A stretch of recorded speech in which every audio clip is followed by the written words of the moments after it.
Assalamualaikum warahmatullahi wabarakatuh. Saya Nur Atikah binti Muhammad Saum akan berkongsi sebuah bertangan yang bertajuk Rumah di Syurga hasil daripada dapatan kajian saya bagi subjek Islam, Akidah Islamiah. Sebelum saya mulakan sesi berbatangan saya akan menyentuh sikit tentang hal syurga. Okey, syurga adalah salah satu daripada perkara-perkara samiat. Syurga adalah sebuah tempat ganjaran yang dibina untuk orang-orang beriman. Okey, sebagai seorang Islam, kita mesti ketahui bahawa setiap amalan yang kita lakukan di masa kita hidup ni akan dihitung di akhirat dan untuk dihukum.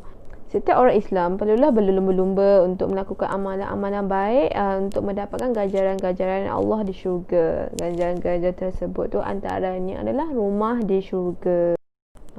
Dalam slide ini saya akan mula dengan konsep rumah di syurga. Sebelum itu kita mestilah mengetahui apakah itu rumah di syurga. Okay, menurut sekawan belajar, rumah adalah sebuah binaan untuk tempat tinggal bagi penghuninya. Rumah dibina untuk kita berteduh dan mencari ketenangan. Kalau kita kait dengan syurga, rumah di syurga adalah sebuah tempat tinggal yang dibina untuk orang-orang beriman yang melakukan amalan-amalan tertentu untuk kita berteduh di sana. Yang menurut banyak hadis dan Al-Quran, banyak menceritakan bahawa rumah di syurga ni sangat-sangat cantik dan indah binaannya. Dan orang-orang beriman akan hidup kekal di sana dan menikmati segala apa yang dijanjikan oleh Allah di sana. Baik, dalam slide ini saya akan menjelaskan apakah itu asal-usul rumah di syurga. Okey, kita tahu Al-Quran dan hadis menggunakan bahasa Arab. Maka rumah dalam bahasa Arab adalah baiti.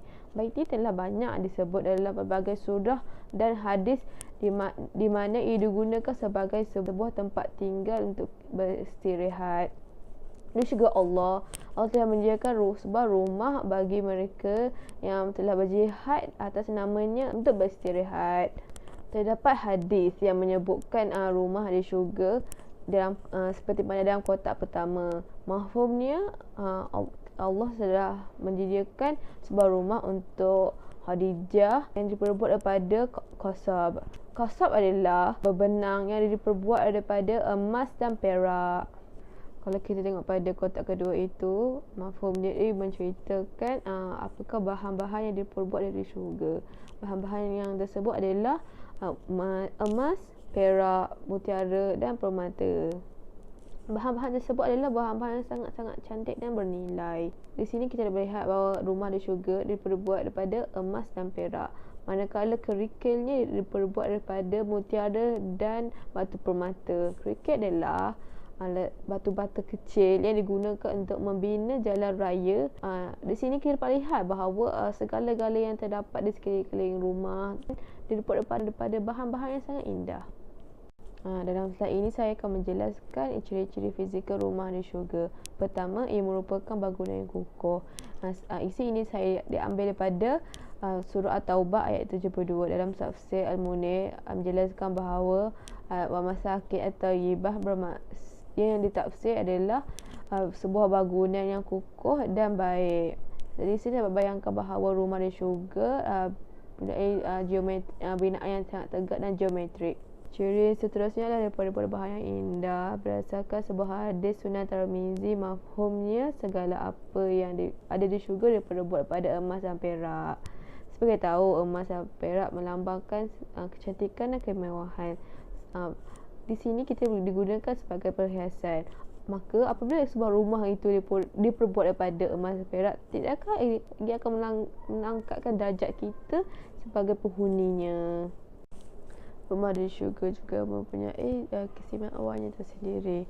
Pertama, dapat tinggal berdekat dengan Allah berdasarkan surah Tahrim ayat ke-11, iaitu Ya Rabb, bangunkanlah untukku sebuah rumah di sisimu di syurga Firdaus. Ayat ini adalah merupakan doa Asiyah ketika dizalimi oleh suaminya. Di sini kita lihat bahawa rumah di sisi Allah adalah sebuah kenikmatan yang sangat besar. Yang kedua pula adalah akan memberi ketenangan hidup yang berkekalan. Berdasarkan sebuah hadis Sahih Bukhari yang mafhumnya Allah telah memberikan sebuah rumah untuk Khadijah yang jauh, yang tiada kesalahan dan keletihan di sana. Ini berbeza dengan rumah di dunia di mana penuh dengan keletihan dan berbagai masalah. Di syurga pastinya tidak ada perkara-perkara yang memudaratkan diri kita, malah dipenuhi dengan kasih sayang dan kebahagiaan.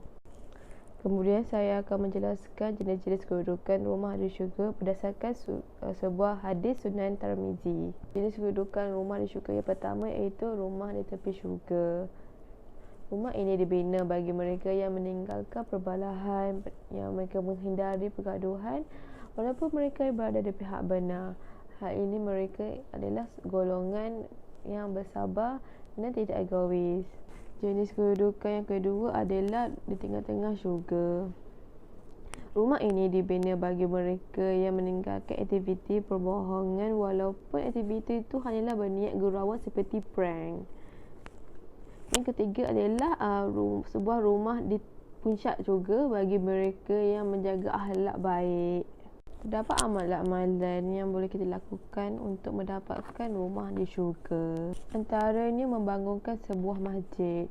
Membangunkan sebuah masjid tidak hanya bergantung kepada mendermakan kos pembinaan, malah kita boleh membangunkan masjid dengan menghidupkan masjid itu seperti melakukan aktiviti seperti solat berjemaah, tadarus Al-Quran dan ceramah-ceramah. Selain itu, kita juga boleh mendirikan solat-solat rawatib sebanyak 12 rakaat sehari yang bermula pada 2 rakaat sebelum subuh, 4 rakaat sebelum solat zuhur, 2 rakaat selepas solat zuhur, 2 rakaat selepas solat maghrib dan 2 rakaat selepas solat isyak. Yang ketiga adalah menjaga adab. Menjaga adab ini adalah seperti kita menjaga peraturan, bersikap jujur, bersabar, tidak melakukan perkara-perkara yang menjengkelkan orang sekitar kita dan sentiasa suka menolong pada orang lain. Bila kita mengetahui rumah di syurga, pasti kita akan beriman pada rumah di syurga, dan apabila kita beriman, pasti akan memberi kesan kepada diri kita. Antara kesan beriman rumah di syurga adalah akan mendorong seseorang itu lebih bertakwa kepada Allah. Di sini kita dapat lihat apabila seseorang itu tertarik dengan kecantikan dan keindahan rumah di syurga, pasti seseorang itu akan berlomba-lomba melakukan amalan-amalan untuk mendapatkan syurga dan sentiasa beristiqamah dan meninggalkan segala larangan untuk mendapatkan diri di syurga. Kemudian beriman kepada rumah di syurga akan memberi ketenangan dalam hidup.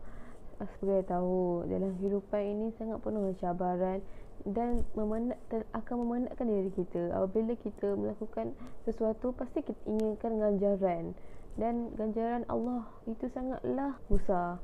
Dan apabila kita membayangkan rumah di syurga, pasti kita akan rasa dihargai oleh Allah. Terdapat juga golongan yang kufur kepada syurga Allah, dan kesannya mereka akan ditempat di neraka. Antara golongan ini adalah penganut Kristian, di mana mereka mempercayai Nabi Isa mampu menyediakan sebuah rumah di syurga buat mereka. Berdasarkan kitab John 4:14 ayat kedua, iaitu I am going to prepare a place for you. Baik, dalam slide ini pula saya akan membandingkan rumah di syurga dan rumah di neraka. Baik, perbandingan pertama adalah rumah di syurga dibina bagi mereka yang punya timbangan amalan baik dan akan dimasukkan di syurga. Yang kedua pula akan menjadi sebuah khabar berita baik buat mereka yang bertakwa kepada Allah. Manakala rumah di neraka pula akan disediakan bagi mereka yang punya timbangan amalan jahat yang banyak dan akan diseksa di sana. Yang kedua pula akan menjadi sebuah mimpi ngeri buat mereka yang selalu melakukan kejahatan dan ingkar segala perintah Allah. Kesimpulan yang saya boleh buat adalah segala apa yang terdapat di syurga adalah merupakan ganjaran Allah kepada hamba-Nya yang sentiasa melakukan kebaikan dan ibadah kepadanya. Dan segala kecantikan dan keindahan dan keangguhan yang terdapat di syurga adalah merupakan ciptaan Allah. Dan rumah adalah salah satu ganjaran Allah bagi mereka yang melakukan amalan-amalan yang saya sebutkan sebentar tadi. Makanya setiap hamba Allah perlulah bersungguh-sungguh untuk mendapatkan rumah di syurga. Cadangan saya adalah pihak pendakwah muda bolehlah menyediakan sebuah laman autoriti bagi membincangkan tentang perkara-perkara Sami X, khususnya tentang syurga. Hal ini akan memudahkan bagi golongan muda dan golongan ceria IT untuk mendapatkan maklumat-maklumat tentang syurga. Cadangan saya yang kedua adalah golongan ilmuwan bolehlah mengadakan sebuah ceramah khas yang membahaskan tentang syurga, tidak hanya berbincang kepada amalan-amalan yang boleh mendapatkan syurga, malah boleh mendalami tentang kecantikan dan ganjaran-ganjaran lain seperti rumah-rumah di syurga. Baik, sampai di sini sahajalah perkongsian pembentangan saya pada kali ini. Sekian, terima kasih dan Assalamualaikum. Assalamualaikum. Pada slide ini, saya akan mengulaskan sebuah buku yang bertajuk Heaven, A Place, A City, A Home, karya E.M. Bounds. Sebelum saya membawa penonton meneroh ke buku ini dengan lebih mendalam, mari saya memperkenalkan penulis buku ini. Jika kita tengok kotak di sebelah, penulis buku ini bernama Edward Mackenzie Bounds. Beliau dilahirkan pada 15 Ogos 1835 di Shelby County, Missouri. Dia meninggal pada 24 Ogos 1913 di Washington ketika usia beliau 78 tahun. Beliau menganut agama Kristian yang memazhabkan Protestan di mana beliau mengikuti pemahaman Methodism juga. Selain bertugas sebagai seorang penulis, beliau juga bertugas sebagai seorang pendiri di sebuah gereja yang bernama Shiloh Methodism di Missouri. Bounds merupakan penulis yang memberi banyak sumbangan dalam dunia sastra yang bergenrekan keagamaan Kristian. Saya memilih buku ini kerana buku ini banyak menceritakan dan banyak memberi maklumat tentang penempatan penghuni di syurga. Dan setelah baca buku ini, saya juga telah menitikkan beberapa komentar dan ulasannya secara berhemah tentang buku ini. Baik, saya ringkas, buku ini menumpukan akan kisah sebuah tempat yang bernama syurga yang dibina untuk mereka yang beriman untuk menjalani kehidupan selepas mati. Setiap bab pasti akan dititipkan akan kisah keindahan syurga di sana. Bounds meyakini bahawa setiap penghuni syurga akan menikmati kehidupan yang penuh seronok di sana. Isu apakah yang dibawa oleh Bounds? Isu yang dibawa oleh Bounds dalam buku ini adalah tentang keadaan dan suasana di syurga di mana ia ditumpukan kepada kecantikan, ketenangan, keindahan dan keredaan Tuhan di syurga. Penceritaan beliau diambil dari kisah Nabi Isa yang di mana penganut Kristian mempercayai baginda adalah seorang man of heaven. Beliau juga banyak mengambil pada kisah Apostles yang banyak mengaitkan keadaan syurga. Antaranya adalah kisah Paul yang telah memasuki third heaven. Saya membaca buku ini kerana saya tertarik dengan isu yang dibawakan oleh buku ini, di mana terdapat persamaan antara pemahaman syurga antara agama Kristian dan agama Islam. Kedua-dua agama ini menggambarkan bahawa syurga ini dipenuhi dengan kecantikan, keindahan dan kasih sayang antara penghuni-penghuni yang lain. Selain itu, saya juga tertarik dengan bab Citizenship of Heaven, di mana Bounds menceritakan bahawa kemasukan ke syurga bagaikan sebuah kewarganegaraan yang diperolehi secara naturalisasi oleh Tuhan dengan syarat-syarat tertentu. Untuk mendapat tiket kewarganegaraan, seseorang itu mestilah beriman kepada Tuhan.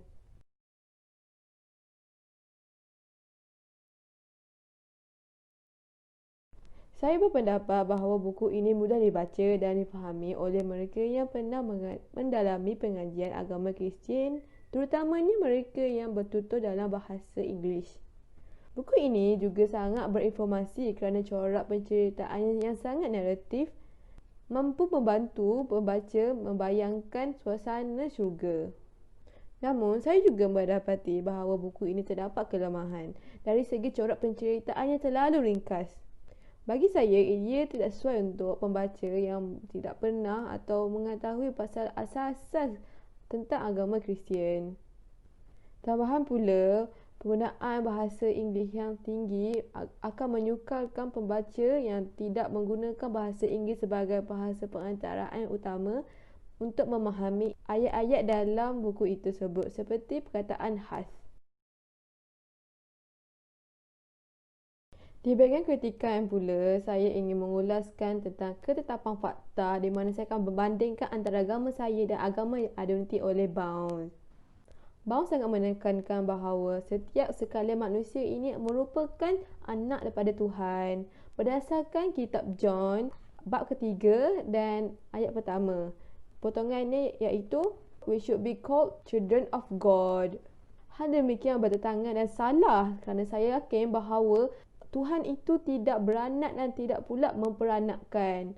Berdasarkan surah Al-Ikhlas ayat ketiga. Terjemahannya iaitu dia tidak beranak dan tidak pula diperanakkan. Maka itulah kritikan saya di mana apa yang dibawa oleh Bounce itu salah. Selain itu, saya ingin mengkritik tentang penggunaan salib atau cross.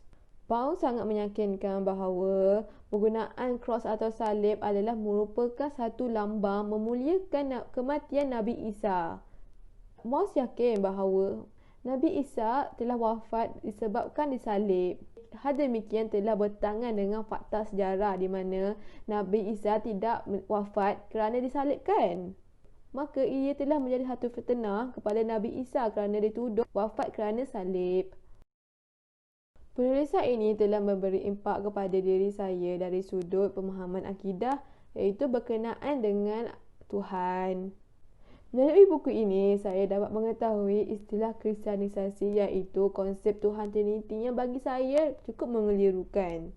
Dalam konsep itu, Tuhan telah dibagikan kepada tiga, iaitu Father adalah Tuhan yang berada di syurga. Nabi Isa atau Jesus ialah Tuhan yang berada di bumi dan Holy Spirit ialah Tuhan yang entitinya mendiami jasad Nabi Isa. Dengan wujudnya konsep banyak Tuhan telah mengelirukan saya. Bagi saya, bukankah Tuhan itu perlu satu? Bukankah Maha Pencipta itu hanya perlu satu sahaja? Makanya dengan konsep ini telah menyebabkan saya bertambah yakin dengan agama saya, di mana Tuhan itu adalah Esa. Maklumat baharu yang saya dapati ialah tentang konsep heaven. Sebelum ini, saya beranggapan bahawa penganut Kristian memahami heaven itu adalah syurga atau tempat tinggal yang indah buat penghuninya selepas mati. Namun setelah saya membaca buku ini, heaven itu adalah tempat tinggal Tuhan seperti mana dalam konsep Trinity iaitu Tuhan berada di syurga. Selain itu, saya juga dapat memahami bahawa penganut Kristian amat mencintai Nabi Isa sehingga menganggap baginda adalah Tuhan. Walhal baginda hanyalah hanya Rasul yang mulia. Kecintaan terhadap baginda sehingga mereka beranggapan bahawa baginda mampu memberi pertolongan dan membawa mereka ke syurga. Rumusan yang saya dapati ialah buku ini dapat menggambarkan penghayatan Bounce terhadap agama Kristian melalui huraian-huraian dan tulahan-tulahan beliau dalam menceritakan perihal di syurga. Buku ini juga banyak mengolah tentang kaitan antara syurga dan kecintaan Tuhan dan Nabi Isa kepada penganutnya. Sebelum ini, saya telah mengkritik sedikit dan mendapati kelemahan terhadap buku ini. Maka, saya ingin memberi cadangan terhadap buku ini. Cadangan saya pertama ialah dari sudut ketetapan sejarah. Penulis perlulah selidik terlebih dahulu tentang penggunaan salib dalam agama Kristian. Cadangan saya kedua adalah tentang pengolahan ayat. Buku ini memerlukan pengubahan ayat agar tidak merumitkan pembaca untuk memahami. Maka itu sahaja daripada saya. Sekian, terima kasih.